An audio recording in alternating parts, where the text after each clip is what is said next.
Hello students, welcome to our online video tutorial class. So তোমরা সবাই জানো যে লকডাউনের জন্য আমাদের এখন স্পেসিফিক্যালি টিউশনস বন্ধ আছে। তো সেই জন্য অ্যাজ ইউজুয়াল প্রিভিয়াস উইকের মতো এই উইকেও আমি একটি ভিডিও বানাচ্ছি, যে ভিডিওতে আমি তোমাদের যতটা অবধি লাস্ট পড়ানো হয়েছিল, দ্যাট ইজ দ্য ট্রান্সপিরেশন আর বাষ্পমোচন, তার ঠিক পরের পার্টটা আমি স্টার্ট করছি এই ভিডিওতে। তোমরা সবাই দেখতে পাচ্ছ যে পেজটা নিয়ে আমি কথা বলছি, সেই পেজটা হচ্ছে অ্যাকচুয়ালি 64 নাম্বার পেজ। তো তোমরা দরকার পড়লে বইটার সাথে খুলে নিতে পারো সুবিধার জন্য যে কোন পোর্শনটা আমি পড়াচ্ছি। 64 পেজ নাম্বার। তো আজকে আমরা শুরু করছি জল এবং খনিজ পদার্থ এবং খাদ্য ও গ্যাসের পরিবহন, মানে উদ্ভিদের দেহে কিভাবে ওয়াটার, মিনারেল, ফুড আর গ্যাসেস এই সমস্ত পদার্থগুলি মুভ করে বা এক জায়গা থেকে এক জায়গায় পরিবাহিত হয়। তো সেই পোর্শনটা আজকে আমরা ডিসকাস করবো। তো ফার্স্ট দেখো, তোমরা দেখতেই পাচ্ছ যে আমরা জানি সবাই যে মাটির কৈশিক জল, দ্যাট ইজ কল্ড অ্যাজ ইংলিশে যাকে বলা হয় ক্যাপিলারি ওয়াটার, সেটা মূল দ্বারা শোষিত হয়ে পাতায় স্বাভাবিকভাবে পৌঁছায় এবং পৌঁছানোর পর পাতায় তৈরি যে খাদ্য, মূল, কাণ্ড, শাখা পোশাখায় একটি বিভিন্ন জায়গায় ওই খাদ্যটি ছড়িয়ে পড়ে খাদ্য তৈরি হওয়ার পর। দ্বিতীয় অধ্যায় উদ্ভিদ কলা পড়ার সময় আমরা দেখেছি যে জাইভিলাম কলার মাধ্যমে জল এবং জলে দ্রবীভূত খনিজ লবণ উদ্ভিদ পরিবহন ঘটায় এবং পাতায় উৎপন্ন যে খাদ্য সেটি ফ্লোয়েম কলার মাধ্যমে উদ্ভিদের সর্বত্র বা সারা দেহে ছড়িয়ে পড়ে।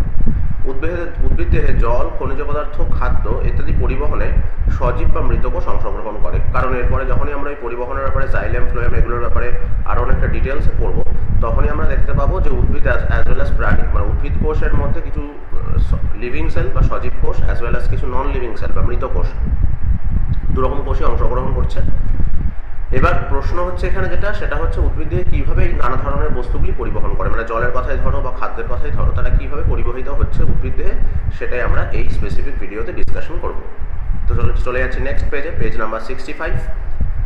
তো ফার্স্ট হচ্ছে পরিবহন। পরিবহন কথার মানে কি? কোষপর্ধার মাধ্যমে বহিঃকোষীয় এবং অন্তঃকোষীয় পরিবেশের দ্রবণের মধ্যে দ্রাবক এবং দ্রাব্যের আদান প্রদানকে পরিবহন বলে। মানে পরিবহন মানে ইংলিশে যেটাকে বলি ট্রান্সপোর্টেশন। সো পরিবহন মানে খুব ইজিলি যদি বলতে হয়, তার মানে যে কোনো একটা পদার্থের এক জায়গা থেকে এক জায়গায় গমন, তাকে আমরা বলি পরিবহন। এবার স্বাভাবিকভাবে কোষের মধ্যে পরিবহন বলতে কি বোঝাচ্ছে, যে কোষ পর্দা যেটা রয়েছে, that is the cell membrane বা প্লাজমা মেমব্রেন, তার থ্রু দিয়ে যখন কোনো বাইরের কোনো পদার্থ, মানে বহিঃকোষীয় কোনো পদার্থ মানে বাইরের কোনো পদার্থ যখন কোষের ভিতরে ঢুকছে বা কোষের ভিতর থেকে বাইরে বেরিয়ে যাচ্ছে, দ্যাট ইজ অন্তঃকোষীয় পদার্থ, যেগুলো যখন বাইরে বেরোচ্ছে, এবং অবশ্যই কোষের পদার্থগুলি দ্রাবকও হতে পারে, দ্রাবও হতে পারে। তো এই রকমের আদান প্রদানকে আমরা কমনলি বা জেনারেলি পরিবহন বলে থাকবো। উদ্ভিদে কোন পথে পরিবহন ঘটে তা জানার জন্য আমাদের একটা পরীক্ষা করতে হবে, ঠিক আছে? তোমার সম্পাদন করা পরীক্ষাটি তুমি নিশ্চয়ই দেখেছ। কাণ্ড, পাতার শিরা উপশিরাগুলো লাল হয়ে গেছে, এই শিরা উপশিরাগুলিতে রয়েছে জাইলেম এবং ফ্লোয়েম। এবার আমরা জেনে নেব পরিবহন কত ধরনের হয় এবং কীভাবে তা ঘটে। এখানে কী রকম কাজটা, মানে পরীক্ষাটা করেছেন, বলেছে যে তোমরা একটা নরম কাণ্ডের যে কোনো একটা গাছ নাও, যেমন দোপাটি বা লুচি পাতা এরকম টাইপের কোনো গাছ। দোপাটি গাছ আমাদের কাছে অনেকটাই অ্যাভেলেবেল, তো সেরকম একটা গাছ নিতে পারো নরম কাণ্ডের। মাটি থেকে মূল সমেত ওটাকে তুলে নিতে হবে, নিয়ে গাছটির মূলকে জল দিয়ে ভালোভাবে ধুয়ে ফেলতে হবে, কারণ যাতে মাটি ফাটি যেগুলো লেগে আছে সেগুলোকে যেন ভালো করে ধুয়ে ফেলা যায়। এবার একটা বিকার নেওয়া হবে, তাতে কিছুটা জল নেওয়া হবে, নিয়ে তাতে কয়েক ফোঁটা ইওসিন রং, ইওসিন হচ্ছে এখন হবে স্টেন, যেটা মেনলি বায়োলজিক্যাল ল্যাবে ইউজ হয়। কিন্তু এখানে ইওসিন যদি আমরা না পাই, খুব কমন ইউজের মধ্যে যেটা আমরা করতে পারি সেটা হচ্ছে আলতা। আলতা জলের মধ্যে মিশিয়ে নিতে পারি, জলটা লাল হয়ে যাবে। এবার একটা ক্ল্যাম্প ও স্ট্যান্ডের সাহায্যে, যেমন ছবিতে দেখতেই পাচ্ছ যে একটা ক্ল্যাম্প এখানে রয়েছে, ক্ল্যাম্প এবং একটা স্ট্যান্ডের সাহায্যে গাছটাকে ভালো করে সোজা করে দাঁড় করে দেওয়া হয়েছে। এবং মাথায় রাখতে হবে যে মূলগুলি যেন বিকারে জলের মধ্যে ডুবে থাকে, এবং গাছের যে মূল অংশটা সেটা রঙিন জলে ডুবে থাকবে। মানে মূল অংশ বলতে অবশ্যই রুটের কথা বলা হচ্ছে। এবার সমগ্র পরীক্ষাটি ও ব্যবস্থাটিকে কয়েক ঘন্টা এরকমভাবে রোদে রেখে দিতে হবে, তারপর দেখতে হবে কী ঘটলো। অবশ্যই এখানে তোমরা বুঝতে পারছো যে উদ্ভিদ স্বাভাবিকভাবে তাদের নেচার হচ্ছে মূলের মাধ্যমে জল শোষণ করা।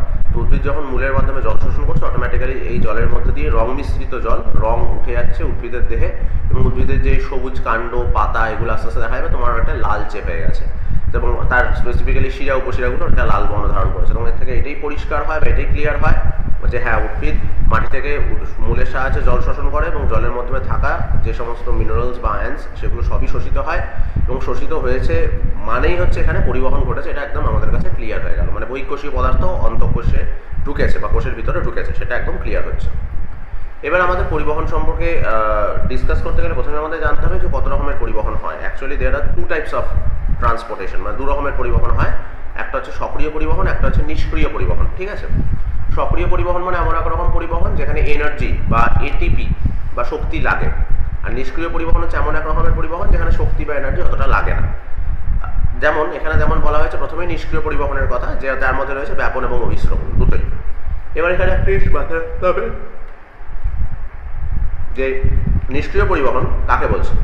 নিষ্ক্রিয় পরিবহন হচ্ছে বিপাকীয় শক্তির ব্যবহার ছাড়াই, যে আমি বলছিলাম এখন যে শক্তির কোনো ব্যবহার থাকবে না বা শক্তি লাগবে না, এর ব্যবহার ছাড়াই কোষ পর্দায় অবস্থিত বাহক প্রোটিনের উপস্থিতিতে বা অনুপস্থিতিতে কোষ বা কোষ বহিস্থ পদার্থের যে আদান প্রদান, তাদের যে অণু বা আয়নের যে আদান প্রদান, তাকে আমরা নিষ্ক্রিয় পরিবহন বলবো। তাহলে আরেকবার ব্যাপারটা ভালো করে বুঝিয়ে দিই তোমাদের। নিষ্ক্রিয় পরিবহন হচ্ছে এমন এক রকমের পরিবহন যেখানে কোনো এনার্জি বা শক্তি লাগছে না, অবশ্যই কোষ পর্দার থ্রু দিয়ে পরিবহন হচ্ছে। হ্যাঁ, এবার কোষ পর্দায় কিছু রকমের বাহক প্রোটিন থাকতেও পারে, আবার কিছু ক্ষেত্রে বাহক প্রোটিন নাও থাকতে পারে। এই প্রোটিন থাকা বা না থাকাটা ডিপেন্ড করছে কি টাইপের পরিবহন, মানে ব্যাপন না অভিশ্রবণ, তার উপর।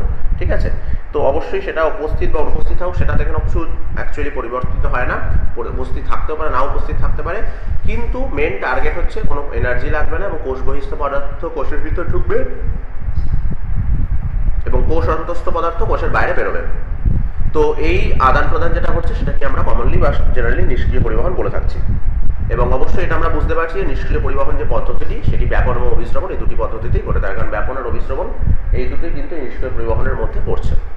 এবার দেখে নেওয়া যাক যে নিষ্ক্রিয় পরিবহনের বৈশিষ্ট্য কী কী আছে। Characteristics of passive transport. এই নিষ্ক্রিয় পরিবহনকে আমরা ইংলিশে বলি প্যাসিভ ট্রান্সপোর্ট। তো লেটস সি। এই প্রকার পরিবহনে কোনো বিপাকীয় শক্তির প্রয়োজন হয় না, অলরেডি আমি বলেছি। পদার্থের অণু বা আয়নগুলি উচ্চ ঘনত্বের স্থান থেকে নিম্ন ঘনত্বের স্থানের দিকে যাবে, অর্থাৎ তড়িৎ রাসায়নিক নতিমাত্রার সাপেক্ষে ঘটে। মানে অবশ্যই যে অণু বা আয়নগুলি এই নিষ্ক্রিয় পরিবহনে যাবে, যেহেতু কোনো এনার্জি ইউজ করতে পারবে না, তাহলে সবসময় এটা মাথায় রাখতে হবে উচ্চ ঘনত্বের স্থান থেকে নিম্ন ঘনত্বের স্থানের দিকে কিন্তু এই পদার্থ বা অণুগুলি যাতায়াত করবে। কারণ নিম্ন ঘনত্ব থেকে উচ্চ ঘনত্বে যাওয়া সম্ভব নয়, বিকজ তার জন্য এনার্জি বা শক্তি লাগে। তো সেটা যেহেতু লাগছে না, সেটা যেহেতু ইউটিলাইজ করা যাচ্ছে না, তো ফর দ্যাট কেস সবসময় হাই কনসেন্ট্রেশন থেকে লো কনসেন্ট্রেশনের দিকে মুভ করবে, সে দ্রাবক হোক বা দ্রাবক হোক, মানে সলিউট হোক বা সলভেন্ট হোক। এবার এই যে মাথায় রাখতে হবে যে এই যে যখন পরিবহন ঘটছে, সবসময় যেহেতু উঁচু ঘনত্ব থেকে নিম্ন ঘনত্বের দিকে যেহেতু এই পদার্থের বা অণু বা আয়নগুলি যাতায়াত করছে, তো এখানে একটা জিনিস মাথায় রাখতে হবে যে তড়িৎ রাসায়নিক নতিমাত্রা, এটার ইংলিশ কি? এটার ইংলিশ হচ্ছে অ্যাকর্ডিং টু কনসেন্ট্রেশন গ্রেডিয়েন্ট। মানে অ্যাকর্ডিং টু কনসেন্ট্রেশন গ্রেডিয়েন্ট মানে যে কনসেন্ট্রেশন ওয়াইজ হাই কনসেন্ট্রেশন থেকে লো কনসেন্ট্রেশনের দিকে, মানে উচ্চ ঘনত্ব থেকে নিম্ন ঘনত্বের দিকে যাবে এই আয়নগুলি বা অণুগুলি। এই প্রকার পরিবহন কোষ পর্দাস্থিত বাহকের সাহায্য ছাড়াই বা বাহকের সাহায্য নিয়ে দু ধরন পদ্ধতিতেই করতে পারে। আমরা অলরেডি এটা ডেফিনেশনে দেখেছি যে বাহকের সাহায্য নিয়েও করতে পারে, বাহকের সাহায্য ছাড়াও করতে পারে। ঠিক আছে, তো এই প্রকার পরিবহন দুটোর উপরই ডিপেন্ডেন্ট। বাহক নির্ভর পরিবহন পদার্থের অণুর বা আয়নের নির্দিষ্টতা, দ্যাট ইজ স্পেসিফিসিটি, সম্পৃক্ততা, দ্যাট ইজ স্যাচুরেশন, প্রতিযোগিতা, দ্যাট ইজ কম্পিটিশন, অ্যান্ড প্রতিরোধ, দ্যাট ইজ ইনহিবিশন ইত্যাদি প্রবৃত্তির উপর নির্ভর করে না। মানে এই যে বাহকের দ্বারা যে পরিবহনটা হচ্ছে পদার্থের অণু বা আয়নের যে এই সেটার স্পেসিফিসিটি, মানে কীরকম পদার্থ আছে সেটা, সে পদার্থটা কতটা স্যাচুরেটেড বা কতটা স্যাচুরেটেড নয় সেটা, বা কম্পিটিশন অণু বা আয়নগুলির মধ্যে সেটা, বা ইনহিবিশন বা প্রতিরোধ, এই সমস্ত প্রপার্টিগুলোর উপর বা এই সমস্ত ফিচারগুলোর উপর কিন্তু কোনোভাবেই কিন্তু এই বহন প্রক্রিয়াটা মানে নিষ্ক্রিয় পরিবহন প্রক্রিয়াটা ডিপেন্ড করছে না বা নির্ভর করছে না। তো এইটা কিন্তু আমাদের মোটামুটিভাবে নিষ্ক্রিয় পরিবহনের বৈশিষ্ট্য আমরা এটা বুঝতে পারলাম। ফার্স্ট হচ্ছে নিষ্ক্রিয় পরিবহন এনার্জি লাগে না, নিষ্ক্রিয় পরিবহনে সবসময় হাই কনসেন্ট্রেশন থেকে লো কনসেন্ট্রেশনের দিকেই সলিউট বা সলভেন্ট যাবে। থার্ড হচ্ছে গিয়ে নিষ্ক্রিয় পরিবহনের ক্ষেত্রে বাহক প্রোটিন লাগতেও পারে, নাও লাগতে পারে, সেটা ডিপেন্ড করছে কীরকম টাইপের অণু বা আয়ন যাচ্ছে তার উপর। বাহক এই নির্ভর পরিবহনের পদ্ধতিতে সেটি অবশ্যই অণু বা আয়নের স্পেসিফিসিটি, স্যাচুরেশন, কম্পিটিশন আর ইনহিবিশন এসব প্রপার্টিগুলোর উপর নির্ভর করবে না। তাহলে এই হচ্ছে চারটে বেসিক বা একদম জেনারেল ফিচার ফর এই যেটাকে বলছে তোমার প্যাসিভ ট্রান্সপোর্ট বা such kind of common transportation mechanism। এবার আমরা চলে আসছি পরবর্তী যেটা হচ্ছে প্রথমেই নিষ্ক্রিয় পরিবহনের মধ্যে যেটা আমাকে পড়তে হচ্ছে সেটা হচ্ছে ব্যাপন। ব্যাপন কি? যে ভৌত পদ্ধতিতে পদার্থের অণুগুলি নিজস্ব গতিশক্তি দ্বারা অধিক ঘনত্বযুক্ত স্থান থেকে নিম্ন ঘনত্বযুক্ত স্থানের দিকে ছড়িয়ে পড়ে এবং দুটি স্থানে পদার্থের অণুগুলি ঘনত্ব সমান না হওয়া পর্যন্ত এই প্রক্রিয়াটি চলতেই থাকে। তো ব্যাপনে মেন টার্গেট হচ্ছে তোমার কে যাবে, এটাকে ফার্স্ট অফ অল আমাদের জানতে হবে। যাবে হচ্ছে তোমার দ্রাবক আর দ্রাবের মধ্যে, মানে আমরা যদি দ্রাব জানি, দ্রাব হচ্ছে গিয়ে অ্যাকচুয়ালি সলভেন্ট, আর দ্রাবক হচ্ছে সলিউট। ঠিক আছে, তো সলিউট আর সলভেন্টের মধ্যে আমাদের এখানে মাথায় রাখতে হবে সলিউট সবসময় মুভ করবে। ঠিক আছে, মানে দ্রাবটা মুভ করবে, দ্রাবকটা নয়। দ্রাব মুভ করবে, দ্রাবক নয়, কারণ দ্রাব মানে যে দ্রবীভূত হচ্ছে, আর দ্রাবক মানে যার মধ্যে দ্রবীভূত হচ্ছে। দ্রাব মানে যে দ্রবীভূত হচ্ছে, আর দ্রাবক মানে যার মধ্যে দ্রবীভূত হচ্ছে। যেমন ধরো চিনির জলীয় দ্রবক, চিনি হচ্ছে দ্রাবক আর দ্রাবক হচ্ছে গিয়ে জল।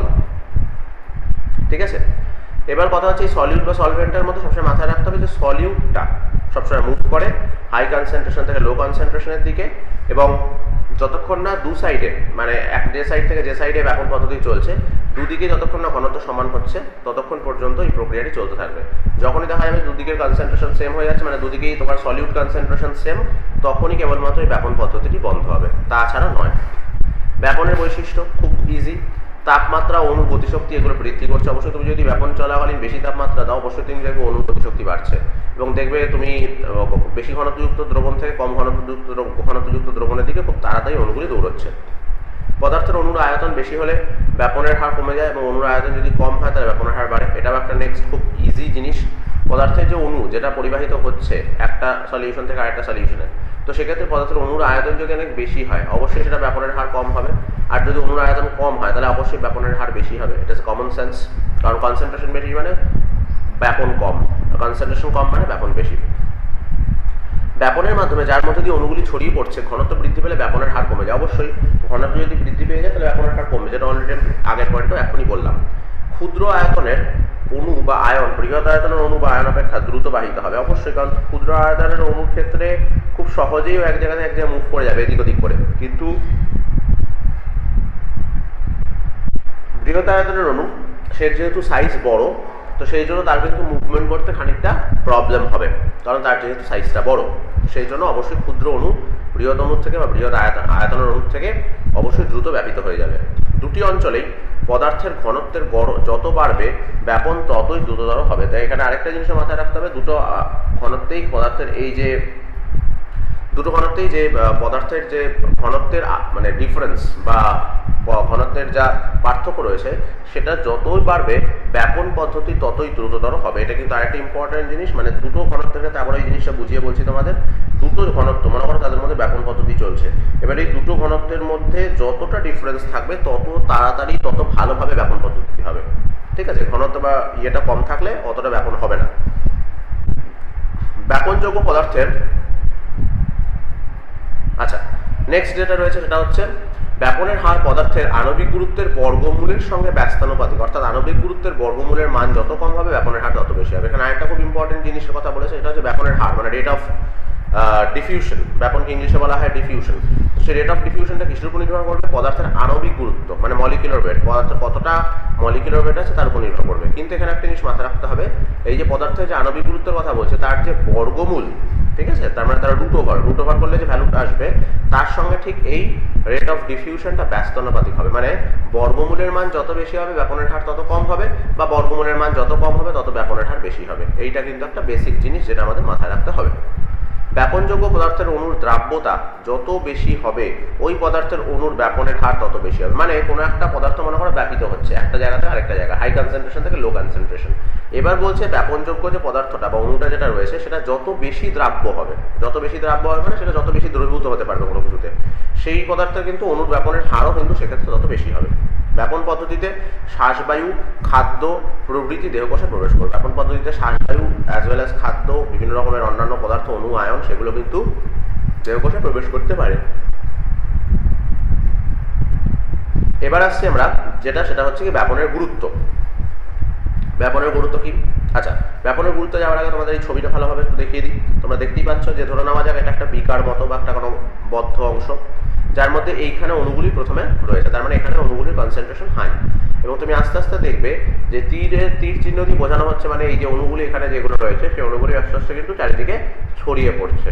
ঠিক আছে, ছড়িয়ে পড়ছে মানে এটা আস্তে আস্তে কিন্তু এটাই বোঝানো হচ্ছে যে ব্যাপিত হচ্ছে। এবং ব্যাপিত হচ্ছে খালি নয়, হায়ার কনসেন্ট্রেশন থেকে, কারণ এই কোনায় যে কনসেন্ট্রেশন আছে সেটা হচ্ছে হায়ার কনসেন্ট্রেশন বা উচ্চ ঘনত্ব।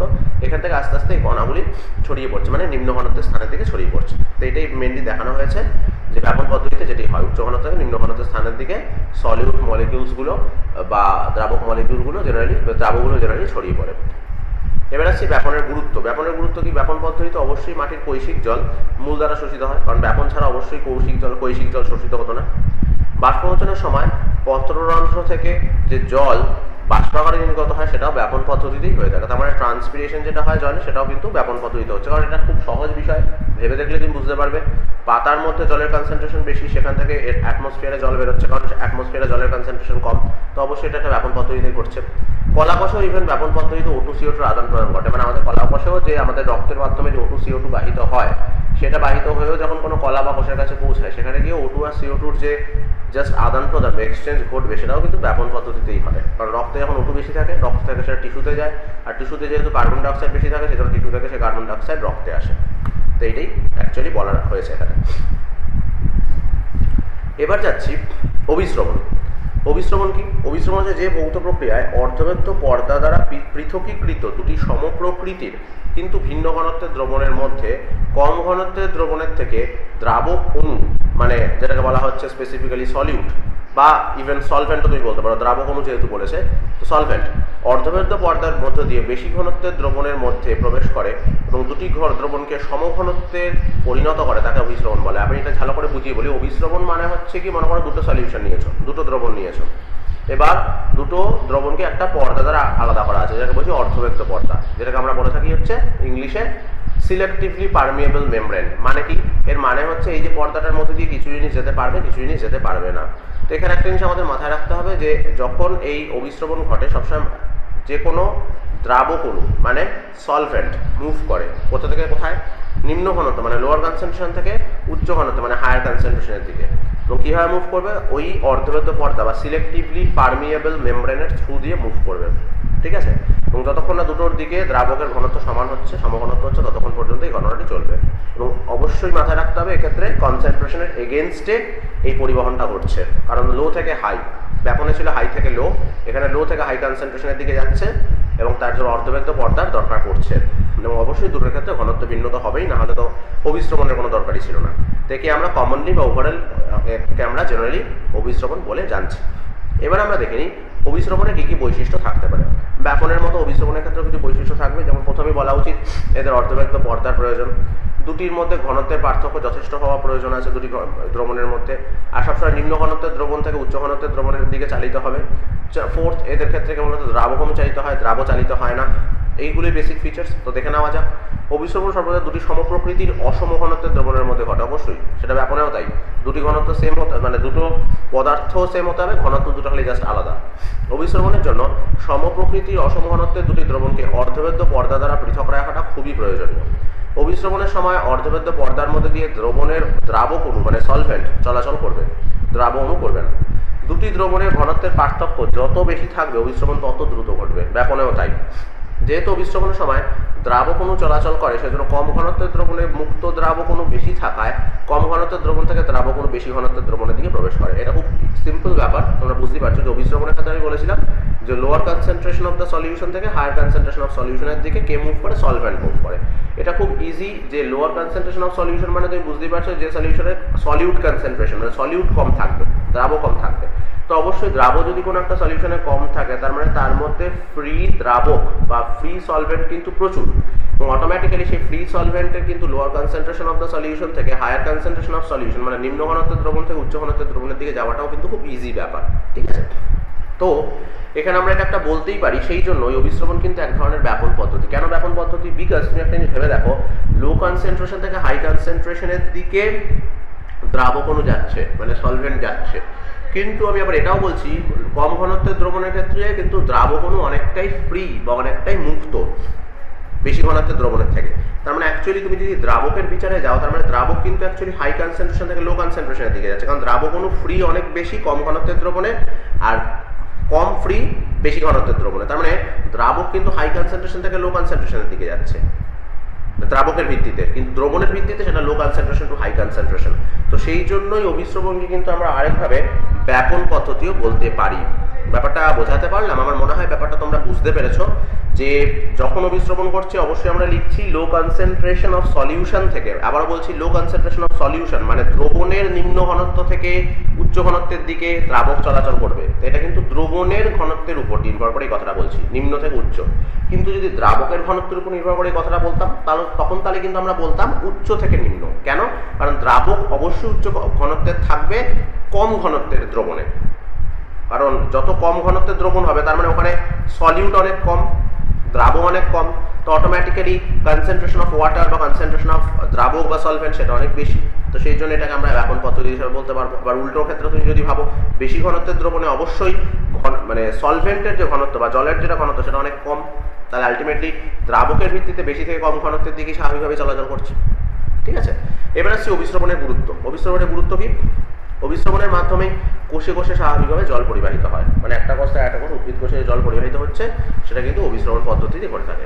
এবার অভিস্রবণের এখানে যেটা আমরা পড়লাম তার উপর ডিপেন্ড করে এখানে একটা ছোট্ট ইনফরমেশন দিয়ে দেওয়া হয়েছে, সেটা হচ্ছে শক্তি সাহায্য ছাড়াই বাহকের মাধ্যমে উচ্চ ঘনত্ব থেকে নিম্ন ঘনত্বের দ্রাবের অণু, এই যে দেখে নাও দ্রাবের রেসপেক্টে কিন্তু উচ্চ থেকে নিম্ন, যেটা আমি এখনই বলছিলাম, আর যখন দ্রবণের রেসপেক্টে তখন নিম্ন থেকে উচ্চ, এবং সেই অণুর পরিবহনকে আমরা সহায়ক ব্যাপন বা একে আমরা বলে থাকি ইংলিশে ফ্যাসিলিটেটেড ডিফিউশন বলি। ফ্যাসিলিটেটেড ডিফিউশন হচ্ছে বিষয়টা হাই কনসেন্ট্রেশন থেকে লো কনসেন্ট্রেশনের দিকে মানে যাবে।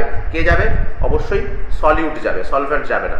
কিন্তু এখানে হাই কনসেন্ট্রেশন থেকে লো কনসেন্ট্রেশনের দিকে সলিউটকে যেতে হলেও কিছু বাহক প্রোটিনের প্রয়োজন পড়বে, এবং সেই বাহক প্রোটিনগুলি অবশ্যই কোষ পর্দার গায়ে রয়েছে, এবং এই পদ্ধতিকে আমরা সহায়ক ব্যাপন বা ফ্যাসিলিটেটেড ডিফিউশন বলে থাকি ইংলিশে। Facilitated diffusion, FACILITATED। অভিস্রবণ স্বাভাবিকভাবে দুই প্রকার হতে পারে, একটা হচ্ছে অন্ত অভিস্রবণ, একটা হচ্ছে বহি অভিস্রবণ। অন্ত অভিস্রবণ আমরা বুঝতেই পারছি বাইরে থেকে কোনো পদার্থ যদি কোষের ভিতরে ঢোকে তখন তাকে আমরা বলবো অন্ত অভিস্রবণ। এবং অন্ত অভিস্রবণে একটা জিনিস মাথায় রাখতে হবে, বাইরের দ্রবণের কনসেন্ট্রেশন কম থাকতে হবে, কোষের ভিতরে দ্রবণের কনসেন্ট্রেশন বেশি থাকতে হবে, তবেই গিয়ে দ্রাবক অণু বাইরে থেকে ভিতরের দিকে ঢুকবে। এবং নেক্সট যেটা কথা সেটা হচ্ছে বহি অভিস্রবণ, যেটা বলা হচ্ছে সেটা কিন্তু সেলের ভিতর থেকে বাইরের দিকে স্বাভাবিকভাবে বেরোবে। এবং এখানে একটা জিনিস মাথায় রাখতে হবে যে সেলের ভিতর থেকে যখন বাইরে বেরোবে অবশ্যই সেলের ভিতরে বা কোষের ভিতরে দ্রবণের ঘনত্ব কম রাখতে হবে, কোষের বাইরে দ্রবণের ঘনত্ব বেশি থাকতে হবে। তো সেই জন্য অন্ত অভিস্রবণ পদ্ধতিতে সেটা বেরোতে পারবে।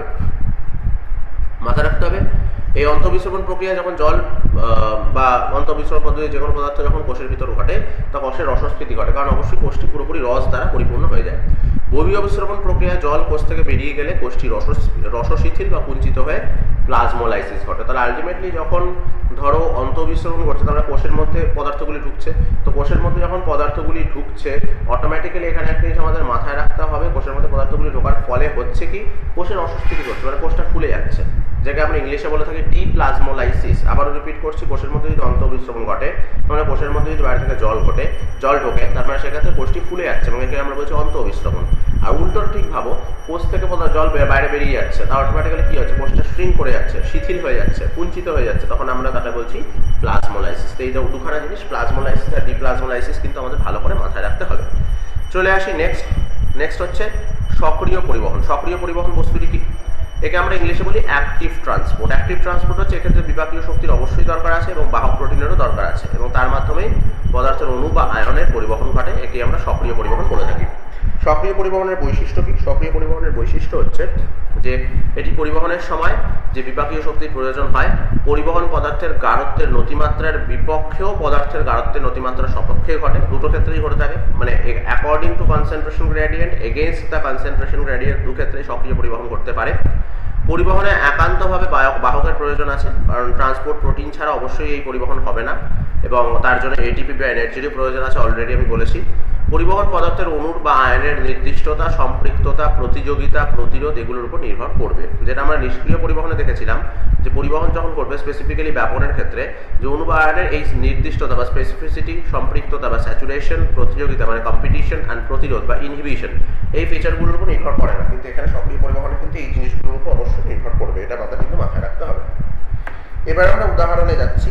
উদাহরণে অবশ্যই দেখতে পাচ্ছ লেখা আছে যে এটিপি ব্যবহারের মাধ্যমে প্রত্যক্ষভাবে, অবশ্যই পরোক্ষভাবে না, যেহেতু এটিপি ব্যবহৃত হচ্ছে সেজন্য অবশ্যই এটা প্রত্যক্ষভাবে সোডিয়াম পটাশিয়াম এটিপিএস পাম্পের দ্বারা, এই যে প্রোটিনটা এখানে ইউজ হচ্ছে তার নামটাই হচ্ছে এরকম সোডিয়াম পটাশিয়াম এটিপিএস পাম্প, তার দ্বারাই সোডিয়াম এবং পটাশিয়াম বিপরীত বা প্রতি পরিবহন এবং পরোক্ষভাবে সোডিয়াম এবং গ্লুকোজের একই সঙ্গে পরিবহন বা সহপরিবহন ঘটে থাকে। এখানে একটা জিনিস বোঝার আছে যে আমাদের যে সক্রিয় পরিবহন যেটা বলা হচ্ছে সেটার কিন্তু দু ধরনের হতে পারে। একটা হচ্ছে বিপরীত পরিবহন, আরেকটা হচ্ছে সহপরিবহন। মানে সোডিয়াম পটাশিয়াম এটিপিএস পাম্প যে প্রোটিনটা রয়েছে তার মধ্যে দিয়ে দেখা যায় যে সোডিয়াম আর পটাশিয়াম দুটো অপোজিট ডিরেকশনে মুভ করছে, ঠিক আছে, এই সক্রিয় পরিবহন পদ্ধতিতে। আবার যদি তুমি সোডিয়াম আর গ্লুকোজের পরিবহন দেখো তাহলে দেখবো ওরা একই ডিরেকশনে একই সাথে মুভ করছে, তাহলে ওদেরটা আমরা বলবো সহপরিবহন। তার সহপরিবহন এবং বিপরীত পরিবহন দুটোই কিন্তু এই এটিপির মাধ্যমেই ঘটে থাকছে এবং এটা সক্রিয় পরিবহন বা অ্যাক্টিভ ট্রান্সপোর্টের মধ্যেই কিন্তু পড়ছে। এটা আমাদের একটা জিনিস মাথায় রাখতে হবে। এবার আমরা চলে যাচ্ছি নেক্সট পেজে, যেখানে আমরা ডিসকাস করব কোষ থেকে কোষে কিভাবে ট্রান্সপোর্টেশন হয়। মানে আমরা তো ব্যাপন অভিস্রবণ যা তার যাবতীয় ভাগপত্র সমস্ত কিছু পড়ে নিলাম। এবার আমরা দেখে নিই কোষ থেকে কোষের পরিবহন কিভাবে ঘটে থাকে। প্রথমেই দেখতে পাচ্ছি জল, অক্সিজেন এবং কার্বন ডাইঅক্সাইড ইত্যাদি উপাদানগুলি ক্রমান্বয়ে এক থেকে আরেক কোষে পরিবেশিত হয় এবং প্রবেশ করে এবং সেখান থেকে নির্গমনকে আমরা কোষান্তর পরিবহন বলি। মানে একটা কোষ থেকে আরেকটা কোষে যখন এই সমস্ত পদার্থগুলির পরিবহন ঘটছে তাকে আমরা কোষান্তর পরিবহন বলছি বা বলবো। উদ্ভিদ দেহে কোষান্তর পরিবহন স্বাভাবিকভাবে কী কী পদ্ধতির মাধ্যমে ঘটে? উদ্ভিদ দেহে কোষান্তর পরিবহন স্বাভাবিকভাবে ব্যাপন, অভিস্রবণ এবং সক্রিয় পরিবহনের মাধ্যমে ঘটে। মানে ডিফিউশনও হয়, অসমোসিসও হয়। অভিস্রবণের ইংলিশ হচ্ছে অসমোসিস, আর সক্রিয় পরিবহন মানে অ্যাক্টিভ ট্রান্সপোর্ট সেটাও হয়। তিনটে পদ্ধতিতেই করে থাকে। তো এবার দেখে নেওয়া যায় কীভাবে ঘটছে। প্রথমে ব্যাপনের ভূমিকা। কোষান্তর পরিবহনে ব্যাপন কিভাবে হেল্প করছে? অবশ্যই এটা মাথায় রাখতে হবে যে পত্ররন্ধ্র বা লেন্টিসেল মানে স্টোমাটা বা লেন্টিসেল দ্বারা গৃহীত যে অক্সিজেন ব্যাপন পদ্ধতিতে একটি কোষে প্রবেশ করার পর সেখান থেকে ব্যাপন পদ্ধতিতেই নির্গত হয়ে ক্রমান্বয়ে উদ্ভিদের আভ্যন্তরীণ কলাকোষে মানে একটি করে কোষে ছড়িয়ে পড়তে পারে। তার মানে আমাদের স্টোমাটা বা লেন্টিসেল যে অক্সিজেন গ্রহণ করছে during the time of respiration বা শ্বসন, সেটা একটি কোষে অবশ্যই প্রবেশ করছে ব্যাপন পদ্ধতিতে, এবং খালি প্রবেশই যে করছে তা না, তারপরে বিভিন্ন কলাকোষে ছড়িয়ে পড়ছে সেটাও কিন্তু ব্যাপন পদ্ধতির মাধ্যমেই ঘটছে। সালোক সংশ্লেষের সময় গৃহীত কার্বন ডাইঅক্সাইড কোষান্তর পরিবহনের মাধ্যমেই সবুজ কোষে পৌঁছায়। তা রেসপিরেশনের সময় খালি যে অক্সিজেনের কথা বলবো তা খালি নয়, সালোক সংশ্লেষের সময় যে কার্বন ডাইঅক্সাইড নেওয়া হয় সেটাও কিন্তু সেম পদ্ধতিতে এই ব্যাপন পদ্ধতির মাধ্যমে একটি কোষ থেকে অন্য একটি কোষে পৌঁছাবে। এবার এখানে দেখানো হয়েছে অ্যাপোপ্লাস্টিক পথ। অ্যাপোপ্লাস্টিক পথ জিনিসটি কি? অ্যাপোপ্লাস্টিক পথ হচ্ছে মৃত কোষ প্রাচীরের মধ্যে দিয়ে ব্যাপন পদ্ধতিতে জল এক কোষ থেকে অপর কোষে স্থানান্তরিত হয় এবং জল পরিবহনের এই যে পথ তাকে আমরা অ্যাপোপ্লাস্টিক পথ বা অ্যাপোপ্লাস্ট বলে থাকি। তার মানে এটা একটা জিনিস মাথায় রাখতে হবে যে উদ্ভিদের কোষে একটি কোষ থেকে একটি কোষে যেমন জল স্থানান্তরিত হচ্ছে, আমরা অবশ্যই সেটা ভেবে নিচ্ছি যে সেটা সাইটোপ্লাজমের মধ্যে দিয়ে স্থানান্তরিত হচ্ছে, কিন্তু এখানে বলা হচ্ছে সাইটোপ্লাজম ছাড়াও মৃত যে কোষ প্রাচীর বা সেল ওয়াল রয়েছে তার মধ্যে দিয়েও কিন্তু জলের পরিবহন ঘটা সম্ভব হয়, এবং যখন সেই পরিবহন কোষ প্রাচীরের মধ্যে দিয়ে ঘটে তখন তাকে আমরা অ্যাপোপ্লাস্টিক পাথওয়ে বা অ্যাপোপ্লাস্টিক পথ বলি। মানে সেই পথটাকে অ্যাপোপ্লাস্টিক পথ বলছি, আর যে ঘটনা তাকে আমরা অ্যাপোপ্লাস্ট বলে থাকছি। তাহলে অ্যাপোপ্লাস্ট আমরা বুঝতে পারলাম যে কোষান্তর পরিবহন ব্যাপন পদ্ধতিতে হয়ে থাকে কোষ প্রাচীর থেকে কোষ প্রাচীরে, ঠিক আছে, কোষ প্রাচীরের মধ্যে দিয়ে হয়, যেটাকে আমরা অ্যাপোপ্লাস্ট বলি। এবার আসছি কোষান্তর পরিবহনে অভিস্রবণের ভূমিকা। কোষান্তর পরিবহনে যদি অভিস্রবণের ভূমিকা আমরা ভালোভাবে দেখবো যে অন্ত অভিস্রবণ পদ্ধতিতে মূলরোম যে মাটির কৈশিক জল শোষণ করে সেটি মূলের কর্টেক্স অঞ্চলে আসে এবং কর্টেক্স অঞ্চলের পর সেটি কোষের তুলনায় মূলরোমের কোষরসের ঘনত্ব এবং অভিস্রবণ চাপ কমে যায় এবং সেই জন্য কি হয়, এর ফলে মূলরোম থেকে জল বহিঃ অভিস্রবণ প্রক্রিয়ায় নির্গত হয়ে অধিক অভিস্রবণ চাপযুক্ত কর্টেক্স অঞ্চলের বাইরের স্তরে কোষে প্রবেশ করে। তাহলে এখানে যেটা বলা হচ্ছে যে অভিস্রবণ পদ্ধতিতে কি হয়, অন্ত অভিস্রবণ পদ্ধতিতে মূলরোম দ্বারা শোষিত যে জল কৈশিক জল সেটি মূলের কর্টেক্স অঞ্চলে ফার্স্ট অফ অল আসার পর এবার দেখতে হবে যে কর্টেক্স অঞ্চলের কোষের তুলনায় মূলরোমের যে কোষরসের ঘনত্ব বা অভিস্রবণ চাপ অবশ্যই সেটা কমে যাবে যেহেতু কর্টেক্স অঞ্চলে জলটা চলে এসছে, এবং এর ফলে মূলরোম থেকে জল বহিঃ অভিস্রবণ প্রক্রিয়ায় নির্গত হয়ে অধিক অভিস্রবণ চাপযুক্ত কর্টেক্স অঞ্চলের বাইরের স্তরের কোষে প্রবেশ করে। তো অটোমেটিক্যালি নিম্ন ঘনত্ব উচ্চ ঘনত্বের দিকে বহিঃ অভিস্রবণ পদ্ধতিতে মুভ করবে, তো সেটাই করে থাকে। কর্টেক্স অঞ্চলের বাইরের স্তরে অবশ্যই সেই মূলরোম থেকে চলে আসবে, সেখান থেকে জল ক্রমান্বয়ে কোষান্তর অভিস্রবণ পদ্ধতিতে মূলের অন্তঃস্থকের পারণ কোষের মধ্যে দিয়ে পরিচক্রে প্রবেশ করে। পারণ কোষ মানে হচ্ছে কি, এখানে এক রকমের কোষ থাকে যেটাকে ইংলিশে বলা হয় পেরিসাইকেল কোষ, যেটাকে আমরা কমনলি বলে থাকি এন্ডোডার্মিসের মধ্যে দিয়ে ওটা পরিচক্র মানে পেরিসাইকেলে প্রবেশ করে। মানে আলটিমেটলি প্রথমে হচ্ছে রুটের কর্টেক্স রিজিয়নের পরেই রয়েছে এন্ডোডার্মিসের মধ্যে দিয়ে গিয়েও প্রবেশ করছে পেরিসাইকেলে মানে পরিচক্রে, এবং তারপরে পরিচক্রের পরে গিয়ে এটি মূলের জাইলেমে ঢোকার একটা সুযোগ পায়, জাইলেমে ঢুকতে পারে।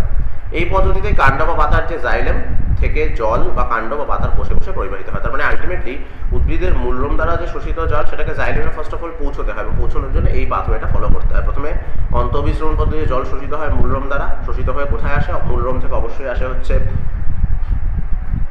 ইয়েতে তোমার এপিডার্মিসে। এপিডার্মিসে আসার পর এপিডার্মিস থেকে রুট কর্টেক্সে আসে, রুট কর্টেক্স থেকে আসে তারপর হচ্ছে এন্ডোডার্মিস, এন্ডোডার্মিস থেকে আসে হচ্ছে তারপর পেরিসাইকেল, এবং পেরিসাইকেল থেকে তারপর সেটা ঢোকে হচ্ছে জাইলেম বাহিকায় বা জাইলেম ভেসেলে।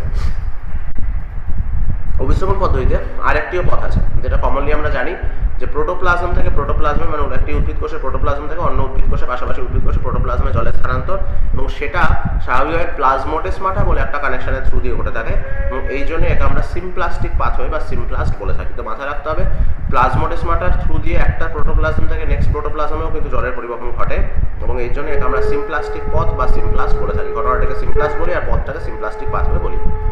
এবার আসছে কোষান্তর পরিবহনে সক্রিয় পরিবহনের ভূমিকা, মানে কোষান্তর পরিবহনে কিভাবে অ্যাক্টিভ ট্রান্সপোর্ট হেল্প করছে সেটা আমরা দেখে নেব। কোষপর্দায় অবস্থিত লেসিথিন বলে একরকম বাহক আছে যার সাহায্যে কোষ বহিস্থ পরিবেশ থেকে আয়ন, দ্যাট ইজ ক্যাটায়ন বা অ্যানায়ন, কোষের মধ্যে প্রবেশ করে। তো লেসিথিন হচ্ছে সেই রকম এক রকমের প্রোটিন বাহক বা প্রোটিন ক্যারিয়ার যার থ্রু দিয়ে কিন্তু কোষ বহিস্থ পদার্থগুলি পরিবেশের মানে সেলের মধ্যে আয়ন বা ক্যাটায়ন বা অ্যানায়ন রূপে প্রবেশ করছে।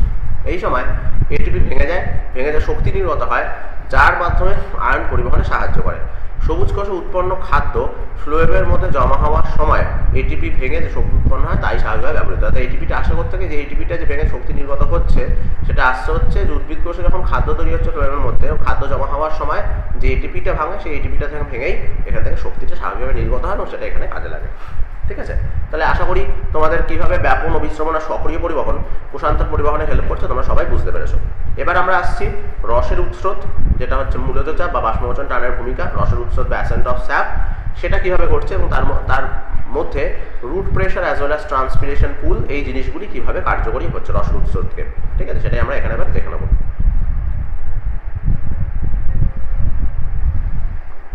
তো প্রথমে আমরা দেখতে পাচ্ছি রসের উৎস্রোত কাকে বলে। আচ্ছা, রসের উৎস কাকে বলে যাওয়ার আগে আমরা এখানে একটা দেখে নিই জিনিস। তোমরা জানো যে উদ্ভিদ মাটি থেকে জল এবং জলের খনিজ লবণ মূলরোম দ্বারা স্বাভাবিকভাবে শোষণ করে অন্তঃবিস্রবণ পদ্ধতিতে। ইতিমধ্যেই তোমরা জানাচ্ছ যে মূলরোম দ্বারা যে শোষিত জল এবং খনিজ লবণ নিষ্ক্রিয় বা সক্রিয় পরিবহন পদ্ধতিতেই মূলের কর্টেক্স অতিক্রম করে অন্তঃস্থকের পারণ কোষ মানে এন্ডোডার্মিসের মধ্যে দিয়ে এসে পরিচক্রে বা পেরিসাইকেলে প্রবেশ করছে। তারপর পেরিসাইকেল থেকে জল খনিজ লবণ মূলের জাইলেমে প্রবেশ করে। অলরেডি তোমরা সেটা দেখেছো।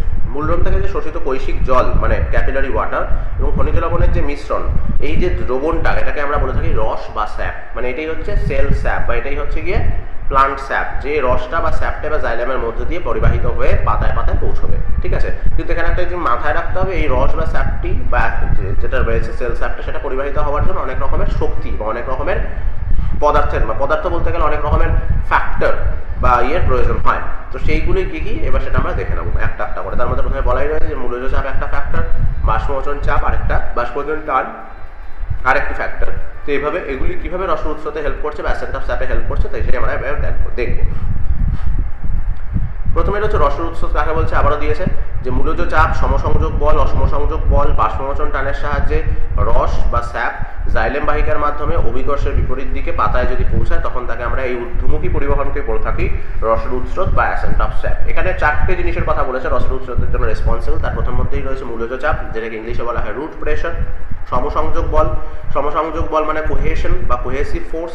অসমসংযোগ বল মানে adhesive force, as well as বাষ্পমোচন টান মানে ট্রান্সপিরেশন পুল। এই চারটে জিনিসই মেনলি কিন্তু রসের উৎস্রোতের জন্য রেসপন্সিবল। এই চারটের সাহায্যে কিন্তু কি হচ্ছে যে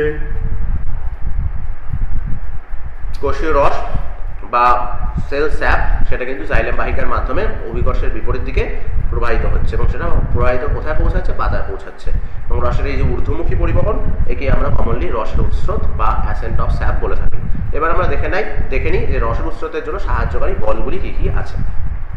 ফার্স্ট রয়েছে মূলজ চাপ, অলরেডি বলেছি, সমসংযোগ বা সংশক্তি বল। নেক্সট রয়েছে অসমসংযোগ বা আসঞ্জন বল, আর একটা হয়েছে বাষ্পমোচন টান। তো ফার্স্ট মূলজ চাপ খুব কমন জিনিস বা খুব ইজি জিনিস। কোষান্তর অভিস্রবণ পদ্ধতিতে যখন জল শোষিত হচ্ছে মূলের দ্বারা, অবশ্যই সেই মূলের দ্বারা শোষিত জল এসে কর্টেক্সে পৌঁছচ্ছে এবং কর্টেক্সে এসে পৌঁছতে প্রচুর পরিমাণে জল এই কর্টেক্সে সঞ্চিত হতে হতে এখানে একটা রসস্ফীতিজনিত চাপের সৃষ্টি হচ্ছে। একে আমরা বলছি মূলচাপ বা রুট প্রেশার। এবং এই জন্যই এই মূলচাপ বা রুট প্রেশার তৈরি হওয়ার জন্যই মূলের জাইলেম থেকে কান্ডের জাইলেমে জল কিন্তু পৌঁছচ্ছে। মানে একটা জিনিস ভালো করে ভেবে দেখো, ধরো এই হচ্ছে তোমার মূলরোম থেকে জল শোষিত হচ্ছে, শোষিত হয়ে মনে করো জাইলেমের একদম নিচের দিকে এসছে। এবার জাইলেম থেকে যখন এই জলটা শোষিত হয়ে যখন জাইলেমের নিচের দিকে আসছে, একটা জিনিস ভেবে দেখো, যে জলটা অলরেডি শোষিত হয়েছে, যে জলটা জাইলেম দিয়ে এরকমভাবে উপর দিকে মুভ করছে, সেই জলটা বা সেই জলের কলামটার উপর অবশ্যই এই নিচে জমে থাকা জলটা একটা প্রেশার দেবে।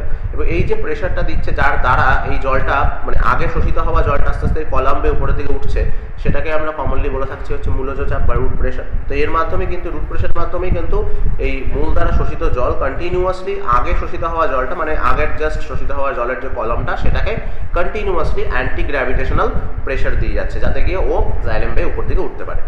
এবার আসছে সমসংযোগ বা সমশক্তি বল। এটা কি? একই জাতীয় পদার্থ অণুগুলির মধ্যে যে আকর্ষণ বল কাজ করে তাকে আমরা সমসংযোগ বা সমশক্তি বল বলি। যেমন হচ্ছে আমি অলরেডি বললাম যে কোহেসিভ ফোর্স, যেটা ইংলিশে বলা হয়। কোহেসিভ ফোর্স কথার মানেই হচ্ছে গিয়ে যখন জলের অণুগুলি এই ইয়ের মধ্যে দিয়ে মানে জাইলেমের মধ্যে দিয়ে মুভ করবে, মাথায় রাখবে জলের অণুগুলির মধ্যে কিন্তু একটা আকর্ষণ বল সবসময় কাজ করবে, কারণ জল কিন্তু একটা কন্টিনিউয়াস কলাম হিসাবে এই জাইলেমের মধ্যে দিয়ে মুভ করছে। তো যেহেতু কন্টিনিউয়াস কলাম ফর্মে এই জাইলেমের মধ্যে দিয়ে মুভ করবে, তা অটোমেটিক্যালি জলের অণুগুলির মধ্যে একটা কোহেসিভ ফোর্স বা কোহেশন কাজ করবে, যাকে আমরা বাংলায় বলছি সমসংযোগ বা সমশক্তি বল। এবং সেটা কাজ করার জন্যই জলের অণুগুলি একদম অবিচ্ছিন্ন উল্লম্ব জলস্তম্ভ গঠন করছে। দেখো লেখাই রয়েছে অবিচ্ছিন্ন, মানে একদম কোনোর মধ্যে ভাগ ফোকর নেই, এবং সেটা একটা ভার্টিক্যাল জলস্তম্ভ, মানে একটা ওয়াটার কলাম তৈরি করছে। মানে ওয়াটারটা মুভ করছে না কন্টিনিউয়াস ফর্ম, ওয়াটারের মধ্যে কোথাও কিন্তু কোনো বাবল নেই, কোথাও কোনো এয়ার ঢুকে যায়নি, কোনো ভ্যাকুয়াম তৈরি হয়নি, কন্টিনিউয়াস একটা ওয়াটার কলাম মুভ করছে, যেহেতু তাদের মধ্যে সমসংযোগ বা সমশক্তি বল বা কোহেসিভ ফোর্স রয়েছে। এবার আসছি অসম সংযোগ বা আসঞ্জন বল। এটি কি? অসম সংযোগ বা আসঞ্জন বল হচ্ছে ভিন্ন পদার্থের অণুগুলির মধ্যে যে আকর্ষণ বল কাজ করে তাকে আমরা অসম সংযোগ বা আসঞ্জন বল বলে থাকি। সেটি কি? জাইলেম বাহিকার মধ্যে দিয়ে যখন এই জলের অণুগুলি মুভ করছে, তখন জাইলেম বাহিকার প্রাচীর গঠনকারী যে সেলুলোজ অণু এবং জলের অণুর মধ্যে আসঞ্জন বল, যেটাকে ইংলিশে আমরা বলে থাকি অ্যাডহেসিভ ফোর্স, সেটা কিন্তু কাজ করে। তার মানে একটা হচ্ছে জলের অণুগুলির মধ্যে কাজ করছে কোহেসিভ ফোর্স, আর জলের অণু যখন মুভ করছে জাইলেম বাহিকার মধ্যে দিয়ে, তখন জাইলেম বাহিকার ভিতরের বলে থাকা যে সেলুলোজ অণুগুলি সেগুলোর সাথে কিন্তু থাকছে অ্যাডহেসিভ ফোর্স বা অসম সংযোগ বা আসঞ্জন বল। এবং তার জন্যই কিন্তু এই আসঞ্জন বলের দ্বারাই কিন্তু জলের অণুগুলি স্বাভাবিকভাবে জাইলেম বাহিকা দিয়ে বেয়ে উপরের দিকে উঠছে, এবং ফলে জাইলেম বাহিকার মধ্যে উল্লম্ব যে জলস্তম্ভটি রয়েছে সেটি অভিকর্ষের বিপরীত দিকে খাড়াভাবে দাঁড়িয়ে থাকতে পারছে বা খাড়াভাবে উঠতে তৈরি পারছে। তার মানে কোহেসিভ ফোর্স মানে জলকণাগুলির মধ্যে আকর্ষণ, as well as adhesive force মানে জলকণা এবং জাইলেমের ভিতরকার প্রাচীরে থাকা সেলুলোজ কণাগুলি, এদের মধ্যে আকর্ষণ বল কিন্তু এই জলটাকে একটা নিরবিচ্ছিন্ন কলাম হিসাবে, একটা বলতে পারো একটা ভাঙা নয়, মানে আনব্রোকেন একটা কলাম হিসাবে জাস্ট জলটাকে উপরে মুভ করতে হেল্প করছে। লাস্ট ফ্যাক্টর, যেটা সবচেয়ে ইম্পর্টেন্ট ফ্যাক্টর, সেটা হচ্ছে বাষ্পমোচন টান। এটা খুব কমন জিনিস, তোমরা নিজেরাও ডিসক্রাইব করতে পারবে। ভেবে দেখো, দিনের বেলায় যদি বাষ্পমোচন না হতো তাহলে কি পাতায় কোনো রকম জলের অভাব তৈরি হতো? আর পাতায় যদি জলের অভাব কোনোদিন না তৈরি হতো তাহলে কি উদ্ভিদ সত্যিই কোনোদিন জল নিচ থেকে মাটি থেকে নিত না? অবশ্যই। তো অবশ্যই ট্রান্সপিরেশনের মাধ্যমে এক্সেস ওয়াটার উদ্ভিদের দেহ থেকে বেরোচ্ছে, তার জন্য পাতার কোষগুলির মধ্যে একটা ওয়াটার স্কেয়ারসিটি বা ওয়াটারের একটা অভাব তৈরি হচ্ছে, এবং এই ওয়াটারের অভাবটা ফিল আপ করার জন্যই স্বাভাবিকভাবে এই জাইলেম বাহিকার মধ্যে দিয়ে জল এবং জলে থাকা খনিজ পদার্থ বাহিত হয়ে পাতায় এসে পৌঁছচ্ছে, এবং এই জন্য একে আমরা বাষ্পমোচন টান বা ট্রান্সপিরেশন পুল বলছি। তো এটা কিন্তু আমাদের এখানকার জন্য মানে এই জলের পরিবহন জাইলেমের মধ্যে দিয়ে হওয়ার জন্য কিন্তু খুবই দরকারি একটা জিনিস। রস উৎসের পদ্ধতির মধ্যে প্রথমেই দেখা হয়েছে বাষ্পমোচনের কথা। পাতায় পত্ররন্ধ্রের রক্ষীকোষ মানে গার্ড সেল থেকে বাষ্পমোচন পদ্ধতিতে জল বাষ্পাকারে পরিবেশে নির্গত হচ্ছে। পাতার জাইলেম থেকে মেসোফিল কলায় জলে প্রবেশ করছে, মানে বাষ্পাকারে যখনই জলের পরিবেশে নির্গত হয়ে যাচ্ছে বাষ্পমোচন পদ্ধতিতে, তারপর কি হচ্ছে, পাতার জাইলেম থেকে জল, যেটা এতক্ষণ জাইলেম দ্বারা বাহিত হয়ে এসছে সেল স্যাপটা, পাতায় মেসোফিল কলায় প্রবেশ করছে। বাষ্পমোচনের সময় পত্ররন্ধ্রের রক্ষীকোষ কি হয়, কোষরসের ঘনত্ব এবং অভিস্রবণ চাপ বৃদ্ধি পায়, কারণ যেহেতু রক্ষীকোষ থেকে জল বেরিয়ে যাচ্ছে তো সে অটোমেটিক্যালি কোষরসের ঘনত্ব বাড়বে, অভিস্রবণ চাপও বাড়বে। এর ফলে কি হবে, রক্ষীকোষ পার্শ্ববর্তী মেসোফিল কোষ থেকে জল শোষণ করবে, এবং শোষণ করে নিয়ে এইভাবে মেসোফিল কোষ পাতায় জাইলেম থেকে জল শোষিত করবে। তো অটোমেটিক্যালি যেটা বলা হচ্ছে সেটা হচ্ছে ট্রান্সপিরেশন হলে first of all guard cell বা রক্ষীকোষে জলের একটা অভাব দেখা যাবে। তো অটোমেটিক্যালি রক্ষীকোষ কী করবে, পাতার যে পাশাপাশি যে সেলসগুলো আছে, সাবসিডারি সেলস বলা হয় ইংলিশে, সেই সেলসগুলো পারিপার্শ্বিক কোষগুলি থেকে জল শোষণ করবে। অটোমেটিক্যালি ওই যে পারিপার্শ্বিক কোষগুলি রয়েছে, সাবসিডারি সেলস যার কথা বলছি, সেই কোষগুলির মধ্যে একটা জলের অভাব তৈরি হবে, এবং অটোমেটিক্যালি সেই কোষগুলি জাইলেম থেকে জল শোষণ করতে চাইবে বা জল থেকে জল শোষণ করবে। এবার আসছি বাষ্পমোচন টান। বাষ্পমোচন টান বস্তুটি কি? বাষ্পমোচন টান হচ্ছে গিয়ে পাতার জাইলেম থেকে জল মেসোফিল কোষে প্রবেশ করলে পাতার জাইলেম থেকে জল মেসোফিল কোষে যখন প্রবেশ করে এবং পাতার কাণ্ডের মূলের জাইলেম মধ্যস্থ উল্লম্ব জলস্তম্ভে বাষ্পমোচন টানের সৃষ্টি হয় এবং এর ফলে মূলের জাইলেম থেকে জল উপরের দিকে উঠতে থাকে। এটা অলরেডি আমরা পড়েছি যে বাষ্পমোচন উদ্ভিদের পাতা থেকে বাষ্পমোচন ওই স্টোমাটার থ্রু দিয়ে হচ্ছে বলেই উদ্ভিদের পাতায় কিন্তু একটা জলের স্কেয়ারসিটি বা জলের একটা ডেফিসিয়েন্সি বা অভাব তৈরি হচ্ছে এবং এই অভাবটাকে ফুলফিল করার জন্যই কিন্তু জাইলেম থেকে জল উপরের দিকে উঠতে থাকে এবং এই যে টানের দ্বারা জলটা উপরে উঠতে থাকে তাকে আমরা বাষ্পমোচন টান বলে থাকি। এটা আমরা সবাই জানি, পড়লাম জাস্ট। মূলত এবং মূলের জাইলেমের জলের প্রবেশ, এটাও খুব ইম্পর্টেন্ট জিনিস। মূল দিয়ে কন্টিনিউয়াস জল শোষিত হচ্ছে এবং যার দ্বারা জল শোষিত হচ্ছে এবং তার ফলে কি হচ্ছে, জল এসে নিচে মানে উদ্ভিদের একদম নিচের দিকে জাইলেমে ঢোকার আগে সেখানে প্রচুর পরিমাণে জল জমছে এবং এই যখন জল যে জমছে সেটা অবশ্যই জল যে আগে অলরেডি শোষিত হয়ে গেছে সেই জলের কলামের উপর একটা প্রচুর পরিমাণে চাপ দিচ্ছে বা ঠেলছে সেই জলটাকে। অটোমেটিক্যালি যখন ঠেলবে তো অটোমেটিক্যালি সেটাকে আমরা মূল্যজ চাপ বা রুট প্রেশার বলবো এবং সেই চাপের মাধ্যমেই জল কিন্তু জাইলেমের মধ্যে ঢুকে পড়ছে। মূলরম থেকে জলের পরিচক্রে প্রবেশ, পরিচক্র থেকে জল মূলের জাইলেম প্রবেশ করলে পরিচক্রের কোষ থেকে ক্রমান্বয়ে মূলরোম পর্যন্ত একটু অবিশ্রমণীয় নতি বা অসমোটিক গ্রেডিয়েন্ট সৃষ্টি হয়। তার মানে অটোমেটিক্যালি মূলরোম থেকে যে জল শোষিত হয়েছে সে যখন পরিচক্রে প্রবেশ করে এবং পরিচক্র থেকে জাইলেমে প্রবেশ করে অটোমেটিক্যালি এখানে একটা মাথায় রাখতে হবে যেখানে একটা কনসেন্ট্রেশন গ্রেডিয়েন্ট তৈরি হয়, সেই জন্যই সেই জলটা কিন্তু প্রবেশ করছে। এখানে একটা জিনিস মাথায় রাখতে হবে, যেখানে পরিচক্রের কোষের অভিস্রবণ চাপ সবচেয়ে বেশি থাকে এবং মূলরোমে অভিস্রবণ চাপ সবচেয়ে কম থাকে। মানে পরিচক্রের মধ্যে দিয়ে যখন বাহিত হচ্ছে জল তখন কিন্তু পরিচক্রের অভিস্রবণ চাপ সবচেয়ে বেশি আর মূলরোমে কিন্তু অভিস্রবণ চাপ সবচেয়ে কম। এর ফলে মূলরোম থেকে জল কোষান্তর অভিস্রবণ পদ্ধতির মাধ্যমে কর্টেক্স ও অন্তঃস্থকের পারণ কোষের মধ্যে দিয়ে, মানে এন্ডোডার্মিস ওখানে পারণ কোষ রয়েছে, পারণ কোষটাকে বলা হয় ক্যাসপিরিয়ান স্ট্রিপ, তার মধ্যে দিয়ে কিন্তু পরিচক্রে পৌঁছাচ্ছে। তার মানে আলটিমেটলি এখানে যেটা বলা হচ্ছে যে মূলরোম থেকে জল যেটা আসছে সেটা কোষান্তর অভিস্রবণ পদ্ধতির মাধ্যমে আসছে, এসে কর্টেক্সে পৌঁছচ্ছে, কর্টেক্সে পৌঁছানোর পর ওখান থেকে অন্তঃস্থক বা এন্ডোডার্মিসে আসছে এবং এন্ডোডার্মিস থেকে ক্যাসপিরিয়ান স্ট্রিপ বা পারণ কোষ যেটাকে বলা হচ্ছে তার মধ্যে দিয়ে পরিচক্র বা পেরিসাইকেলে কিন্তু ঢুকছে। এর ফলেই মূলজ চাপের সৃষ্টি হচ্ছে। তা মূলজ চাপের জন্য এই ঘটনাগুলি কিন্তু ঘটছে পরপর। মূলরোমে কৈশিক জলের প্রবেশ, এটাও কিন্তু একরকম মূলরোম থেকে যে মানে জল যে প্রবেশ করেছে, কৈশিক জল কর্টেক্সের কোষে প্রবেশ করেছে, সেটাও কিন্তু মূলরোমের কোষরসের ঘনত্ব এবং অভিস্রবণ চাপ মাটির কৈশিক জলের তুলনায় বেশি হয় বলেই প্রবেশ করে। তার মানে মূলরোমের ক্ষেত্রে কিন্তু কোষরসের ঘনত্ব বা অভিস্রবণ চাপ অবশ্যই বেশি, সেই জন্যই অন্ত অভিস্রবণ পদ্ধতিতে জল মাটি থেকে মূলরোমের মধ্যে প্রবেশ করে। জলের এই যে রসের যেই উৎস বা সর্বজন গ্রাহ্য যে আধুনিক পদ্ধতি, এটি সম্পর্কে 1894 খ্রিস্টাব্দে ডিকসন এবং জলি সর্বপ্রথম আলোকপাত করেছিলেন। মানে ওরা প্রথমে এই ব্যাখ্যা করেছিলেন এই যে রসের উৎস কীভাবে ঘটে, তার জন্য মূলের চাপ বা রুট প্রেশার, ট্রান্সপিরেশন পুল বা বাষ্পমোচনজনিত টান, তারপরে ধরো কোহেসিভ ফোর্স মানে সমসংযোগ অ্যাজ ওয়েল অ্যাজ অসম সংযোগ বা অ্যাডহেসিভ ফোর্স, এগুলো কীভাবে কাজ করছে, কীভাবে একটা জলের কলামকে ঠেলে নিচ থেকে উপরের দিকে মানে পাতায় মেসোফিল কলায় পৌঁছচ্ছে, সেটার জন্য কিন্তু ডিকসন এবং জলি 1894 খ্রিস্টাব্দে এই সম্পর্কে পুরোপুরি রিসার্চ করেন এবং ডিকসন বা জলির তত্ত্ব সেই জন্য এই মতবাদটিকে বলা হয়, যাকে বাষ্পমোচন টান বা সমসংযোগ বল তত্ত্ব নামেও এটাকে কিন্তু বলা যেতে পারে। এবার আমরা যেহেতু জাইলেমের মধ্যে দিয়ে পরিবহনটা জেনে ফেললাম, এবার আমাদের নেক্সট পোর্শন এবং এই পরিবহনের লাস্ট পোর্শন যেটা রয়েছে সেটা হচ্ছে ফ্লোয়েমের মধ্যে দিয়ে কীভাবে পরিবহন হচ্ছে সেটাকেও কিন্তু আমরা দেখে নেব। তো ট্রান্সপোর্টেশন থ্রু দ্য ফ্লোয়েম বা ট্রান্সলোকেশন। পাতায় সবুজ অংশ খাদ্য তৈরি করে, আমরা এটা সবাই জানি, এবং সেই খাদ্যই ফ্লোয়েম কলার মাধ্যমে সারা উদ্ভিদ দেহে ছড়িয়ে পড়ছে, সেটাও আমরা জানি।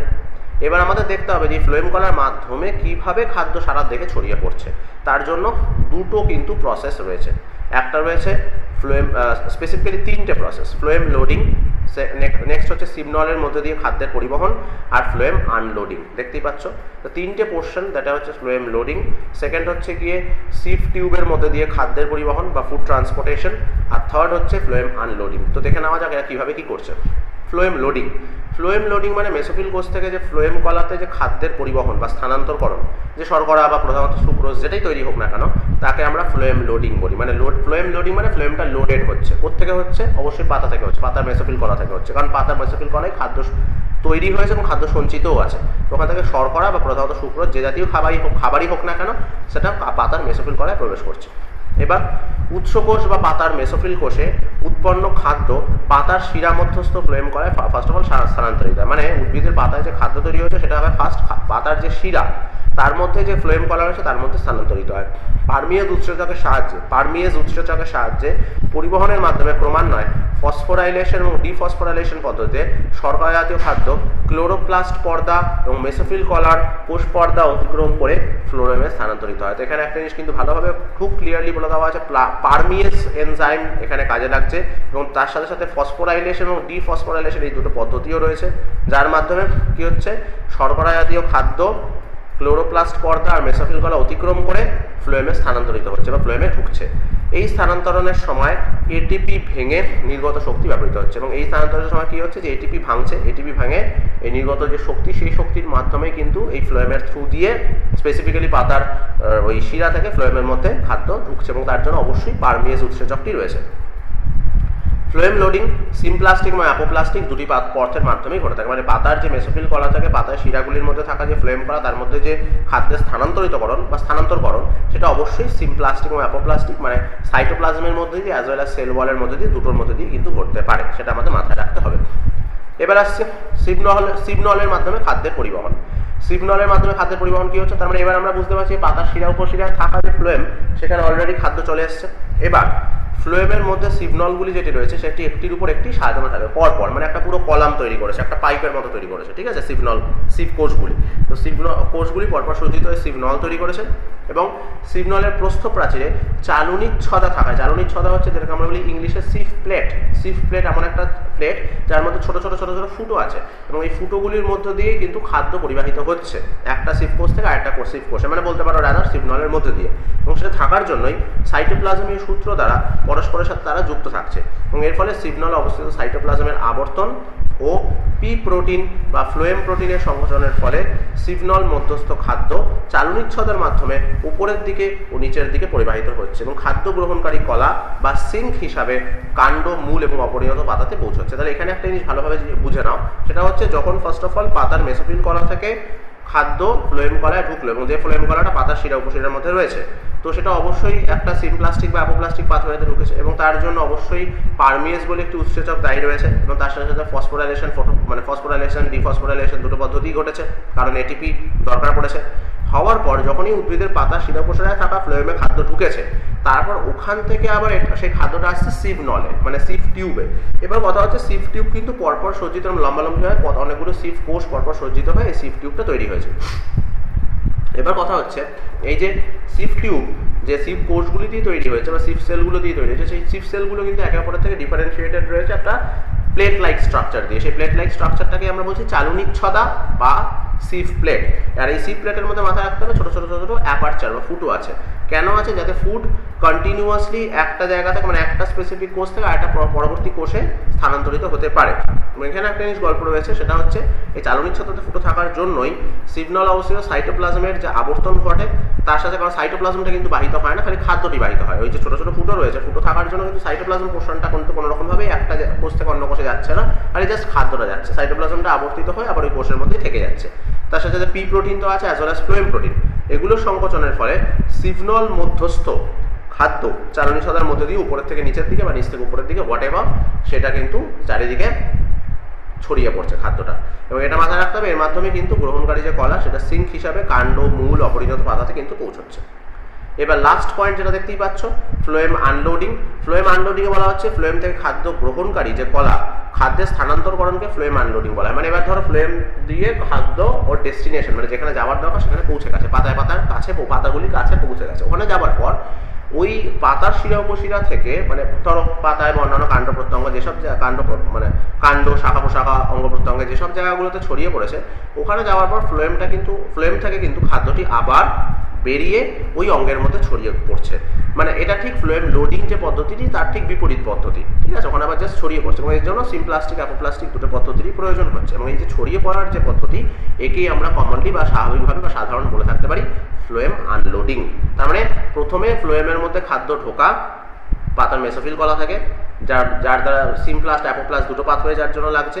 তারপরে সিগনলের মধ্য দিয়ে সে খাদ্যের পরিবাহিত হওয়ার পর পরিবহনের জন্য অবশ্যই বুঝতে পারছো সিফ প্লেট থাকছে, কিছু স্পেসিফিক সাইটোপ্লাজমের আবর্তন করছে, পি প্রোটিন আছে, ফ্লোয়েম প্রোটিন আছে, এই সমস্ত জিনিসগুলো রেসপন্সিবল হওয়ার পর খাদ্য যখন উপযুক্ত ডেস্টিনেশনে পৌঁছে যাচ্ছে, ওখানে আবার সেই ফ্লোয়েম থেকে খাদ্য বেরিয়ে উপযুক্ত অংশে বা উপযুক্ত অঙ্গ প্রত্যঙ্গে ঢুকে পড়ছে, এবং যেটা অবশ্যই সিমপ্লাস্টিক অ্যাপোপ্লাস্টিক পাথওয়ের মধ্যে দিয়ে ঘটছে, এটাকে আমরা ফ্লোয়েম আনলোডিং বলছি। এখানে তোমরা এই ছবিটা ভালোভাবে দেখতে পাচ্ছ যে কীভাবে ফ্লোয়েম মানে জল পরিবাহিত হচ্ছে জাইলেমের মধ্যে দিয়ে, দেখতেই পাচ্ছ নিচ থেকে উপরের দিকে জল পরিবাহিত হচ্ছে, এবং যে জাইলেম ভেসেল থাকে তাকে আমরা বলে থাকি ট্র্যাকিয়া। আর উল্টো দিকে মানে পাশেই তুমি দেখতে পাচ্ছ এখানে ফ্লোয়েমের আনলোডিং হচ্ছে, ঠিক আছে। ফ্লোয়েমের আনলোডিং এখানে মানে লোডিং বা আনলোডিং হোয়াট এভার তুমি যা বলতে চাও। এই যে এখানে যেমন ধর এটা হচ্ছে উৎস যেখান থেকে খাদ্য তৈরি হচ্ছে, এখান থেকে আস্তে আস্তে জল এখানে মানে এখান থেকে খাদ্য এখানে আসছে, খাদ্য এখান থেকে এসে আলটিমেটলি এখানে ফ্লোয়েমের মধ্যে ঢুকছে, ফ্লোয়েমের মধ্যে দিয়ে নাও এটা নিচের দিকে নামছে, এবং অবশ্যই দেখতে পাচ্ছ যে ফ্লোয়েমের যে কোষগুলি রয়েছে সিফ কোষ, তাদের মাঝখানে এই যে প্লেট লাইক স্ট্রাকচারগুলো এইগুলিকে আমরা বলছি সিফ প্লেট, এবং এই সিফ প্লেটের মধ্যে দিয়ে কিন্তু খাদ্য পরিবাহিত হচ্ছে। খাদ্যই খালি পরিবাহিত হচ্ছে সেটাই মাথায় রাখার বিষয়, কারণ এই যে কালো কালো যে ডটগুলো দেখতে পাচ্ছ ওইগুলোই কিন্তু খাদ্য। তাছাড়া এই যে ছোটো ছোটো লাল রঙের অ্যারো দেখতে পাচ্ছ, এটা কিন্তু অ্যাকচুয়ালি বোঝাচ্ছে সাইটোপ্লাজমের একটা জাস্ট আবর্তন ঘটছে ভিতর, সাইটোপ্লাজমটার ভিতরেই থাকতে, সাইটোপ্লাজম কিন্তু পরের কোষে চলে যাচ্ছে না এই ফাঁক ফোকরের মধ্যে দিয়ে বা প্লাজমোডেসমাটার মধ্যে দিয়ে বা সিপ প্লেটের ওই পারফোরেশনসগুলোর মধ্যে দিয়ে, সাইটোপ্লাজম নিজের মধ্যেই থাকছে, জাস্ট খাদ্যটি পরিবাহিত হচ্ছে। খাদ্য পরিবাহিত হওয়ার পর মনে করো এটা হচ্ছে গিয়ে সেই উপযুক্ত ডেস্টিনেশন যেখানে আসতে হতো, সেখানে একই রকমভাবে এখানে আবার ওই খাদ্য ঢুকছে, ওখান থেকে আবার ওই সিঙ্ক কোষ মানে যেখানে অ্যাকচুয়ালি ডেস্টিনেশন সে যেতে হতো সেখানে শর্করা আনলোডিং ঘটছে, এবং অবশ্যই সেটাও সিমপ্লাস্ট অ্যাপোপ্লাস্ট পদ্ধতিতে ঘটছে, এখানেও সিমপ্লাস্ট অ্যাপোপ্লাস্ট পদ্ধতিতেই হচ্ছে। তো এই হচ্ছে জলের পরিবহন জাইলামের মধ্যে দিয়ে, ট্র্যাকিয়ার মধ্যে দিয়ে, আর এই হচ্ছে খাদ্যের পরিবহন মানে phloem loading unloading as well as transportation of the food through the sieve tube. এইটা হচ্ছে টোটাল ফ্লোয়েমের খাদ্য পরিবহন। তো আশা করি তোমরা এই জিনিসটা ভালোভাবে বুঝতে পেরেছো, টোটাল পরিবহন পদ্ধতি কী রকমের পদ্ধতি ইউজ হয়, জ্ঞাপন, অভিশ্রবণ, তারপরে অ্যাক্টিভ ট্রান্সপোর্ট বা সক্রিয় পরিবহন, তার সাথে সাথে টোটালি জাইলামের বা ফ্লোয়েমের মধ্যে দিয়ে পরিবহন। আশা করি তোমরা সবাই বুঝেছো। So thank you very much. তোমরা এই ভিডিওটা মনে হয় খুব ভালোভাবে এনজয় করেছো। তো ভালো করে পড়াশোনা করো এই পোর্শনটার উপর দিয়ে।